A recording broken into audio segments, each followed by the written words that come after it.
Hey guys, Craig with Wildland Outdoors here.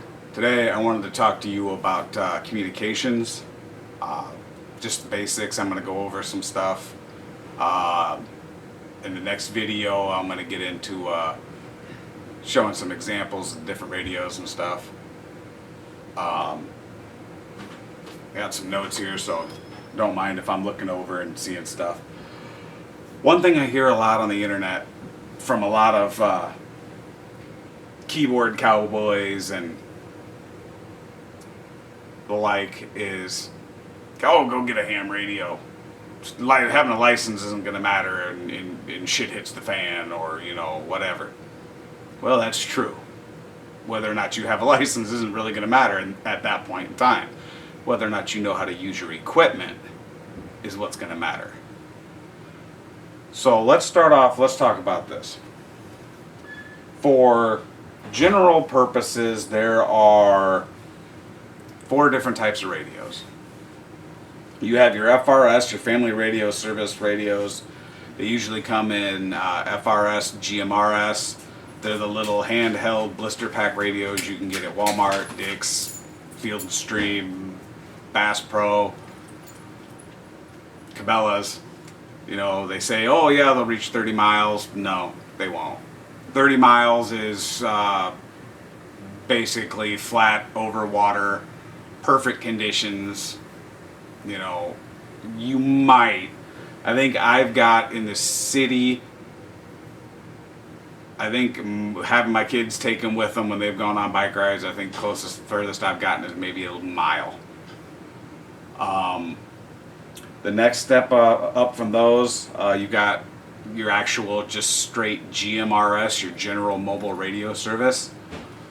Those radios are capable of up to 50 watts and can get out to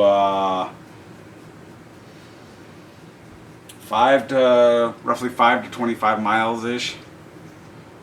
They come in handhelds, they come in mobile radios.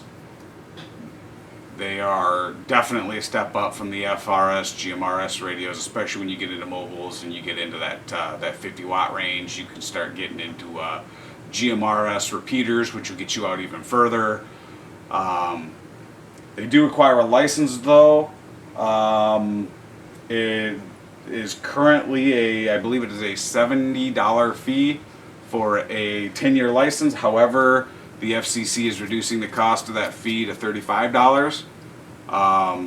So if that's the way that you choose to go with your radios or with your comms, definitely look into getting a GMRS radio. Definitely probably mobile and some handhelds. Be a good way to go. Another common communications method that is out there is CB, the Citizen Band. Everyone's familiar with the CB radio, 11-meter radio. They've been tried and true for years. They're great for what I would consider local comms. You get some of the truck drivers out there with some high power rigs and they can get some distance. But just for standard everyday guy having one in your Jeep, in your truck, you'll be able to communicate if you have the means. The final method would be your ham radio or your amateur radio, and within your amateur radio you've got VHF, UHF, HF.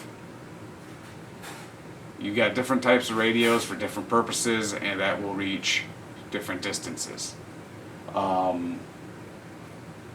To have a ham radio, it does require that you get your license. Right now, the FCC is not charging licenses, but they are getting ready to implement I believe it's a $50 fee for your license. Currently, if you take your test, generally you're only paying the testing facility. I think I paid for my general license. I paid $14. It was just take tests to cover everything that they had to do for my testing. There are multiple levels of amateur radio licensing. There is the technician class, which is your entry level portion. That'll get you your VHF and UHF. That's the license you would need if you're out there with the Baofangs. Those will get you.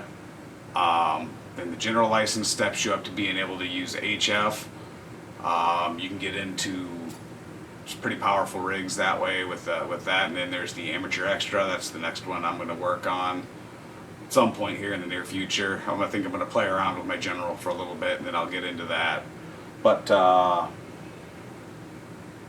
you know, the big thing about communications is you need to understand what you've got, what it'll do, practical distances, and have a plan. You know, the FRS, GMRS, little blister pack handhelds, for me, they're great for around the neighborhood. My kids can go out, bike ride, take a radio with them. One of them falls off their bike, gets hurt. It's not hard to call on the radio. I go pick them up in the car, not an issue. Stepping up to just pure GMRS with a license, you can get into, like I said, the 50 watt mobiles, you can get into the GMRS repeaters. Now you're talking a little bit more distance. The GMRS license does cover, I believe, your entire family. So if I were to get my GMRS license, it would cover me, my wife, and my children.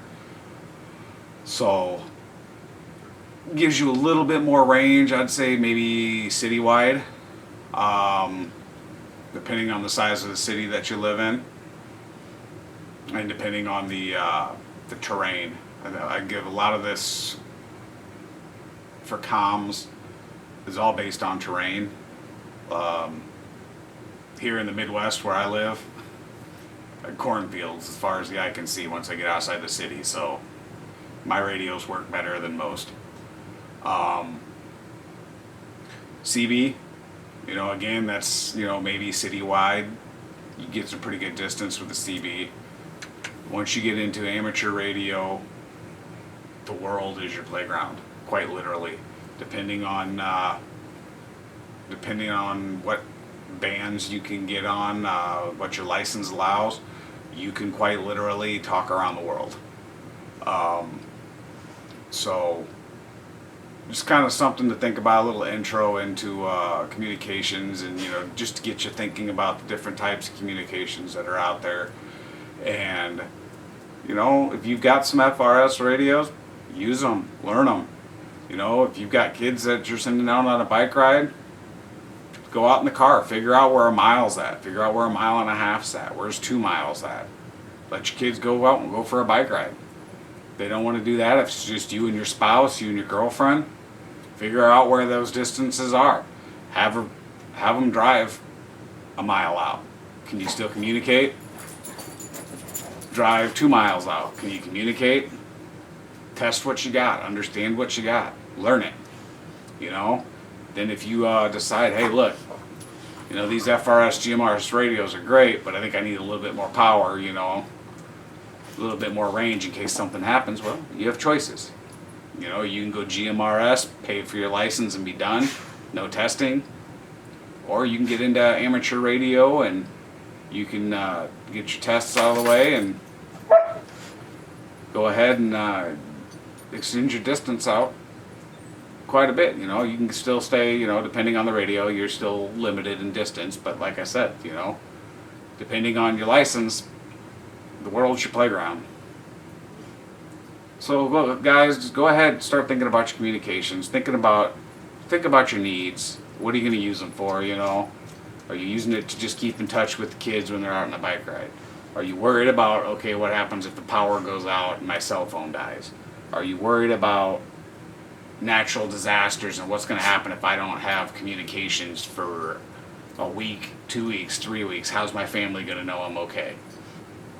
You know, for me personally, again, living in the Midwest, like tornadoes, floods, with some pretty bad storms, I got into amateur radio specifically for the emergency communications aspect of it.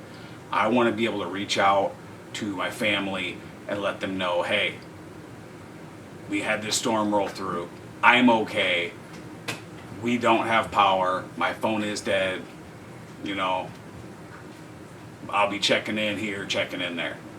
So figure out your usages, figure out what you want to do.